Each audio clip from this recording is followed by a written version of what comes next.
Alright, girls and boys, ladies and gents, welcome to another retro video game outing with me, your host today once more, Jamie. Today I am playing Factor 5's utterly magical Mega Turrican for the Sega Mega Drive, if you ain't guessed it. So what's so special about this game? As you can see from the off, it's mental, it's full of action, utter destruction, carnage. It's a wonderful game. Mega Turrican really shows off the power of the Sega Mega Drive. I'm not sure how many of you are aware out there, but the Sega Mega Drive was actually a little bit more powerful than the Super Nintendo, and was able to handle a lot more on screen at any one time than the Super Nintendo was.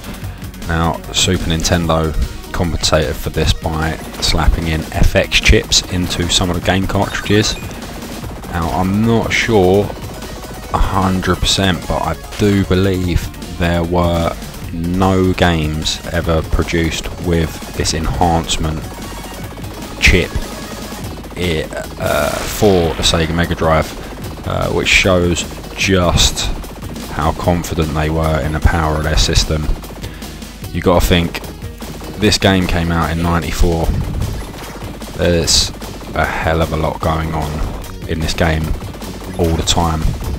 The screen is lit up with mayhem, which makes it a thoroughly thrilling ride.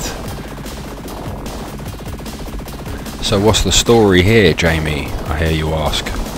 Well, as with most 16 and 8-bit platforming games, there's an evildoer out there who you must stop. Now, you are a human being, but you have jumped into a mech suit. If you're not aware, mech suits are sort of, let's call them a robotic onesie, if you like. A sort of Terminator skin that you can jump into. Very popular with Japanese fiction. Now, our protagonist here is trying to save the inhabitants of a planet, especially one girl who he received some form of distress call from. So it's my job now to take down the bad guys and rescue the princess, as it were. So straight away you're involved with just utter bloodshed. There's massive explosions from the off, enemies darting around all over the screen, and a whole array of general craziness lying right before your very eyes. So when you start this game, before you get fully involved with killing bad guys, you'll notice that you can pick up one of 3 different types of weapons. The first weapon you'll be presented with in the shape of a red globe pickup. If you get that colour, you will change weapons to a spread machine gun type jobby, very useful for covering a lot of the screen at the same time. Then you will perhaps pick up a blue globe, which is the current weapon I have here. It fires one shot up, one shot down, and your normal straight forward sort of rapid fire. The third and final weapon pickup you can get is a laser. Now this only fires straight forward, has varying degrees of strength, but it is the most powerful weapon, which makes up for the lack of spread.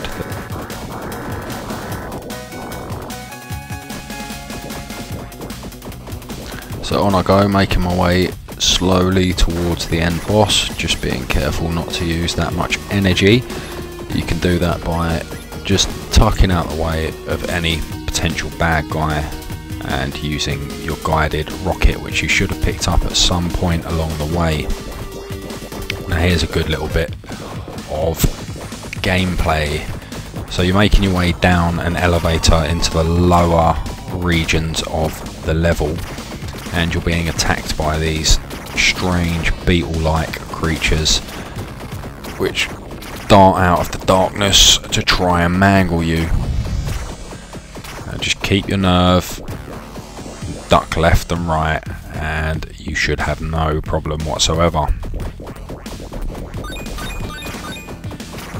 And this brings me to the last little platforming section of this level, picking up diamonds as I go. These diamonds, or gems, I can't remember what they're called, go towards a bonus at the end of each stage. So if you're a hardcore gamer and like a challenge, try and get yourself every single one of those gems to complete the game in its entirety. I'm not that fussed for this video. I'll just get one or two here and there to up my score, and sort of won't really pick up any that are out the way. I'll just grab the ones which I come across.